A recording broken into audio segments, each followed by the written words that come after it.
பழைய காலங்களில் மனிதர்கள் கல் கருவிகளை பயன்படுத்தி முடியை வெட்டிக் கொண்டிருந்தார்கள். இது 20,000 ஆண்டுகளுக்கு முன்னே நடந்தது.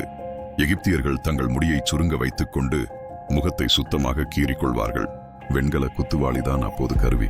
கிரேக்கர் ரொமானியர் காலத்தில் பார்பர் கடை வெறும் முடிவெட்ட மட்டுமின்றி அங்கேதான் செய்திகளும் வதந்திகளும் பரவின. இந்தியாவிலும் சீனாவிலும் முடித்திருத்தம் ஒரு சமூக சேவை செய்பவர்களாக மதிக்கப்பட்டார்கள். ஐரோப்பாவின் நடுக்காலத்தில் முடிவெட்டுபவர்கள் வெறும் முடிவெட்டவில்லை, அறுவை சிகிச்சை, பல்லும் பிடுங்குவார்கள். 1921 லியோவால் மின்சார கிளிப்பரை கண்டுபிடித்தார். அதுவே நவீன ஹேர் கட்டிங் கடைகளுக்கு வழிவகுத்தது. இன்றைய தலைமுறையில் ஃபேடு, அண்டர்கட், லேயர் போன்ற ஸ்டைல்கள் உலக ஃபேஷனை மாற்றி வருகின்றன. முடிவெட்டுதல் இப்போது ஒரு கலையாக பார்க்கப்படுகிறது. இதே போல் நீங்க கேள்விப்பட்ட விஷயத்தை கமெண்ட்ல சொல்லிட்டு போங்க. இது போல நிறைய பயனுள்ள வீடியோஸ்க்கு சப்ஸ்கிரைப் கார்த்திக் ட்ரைனர் சேனல்.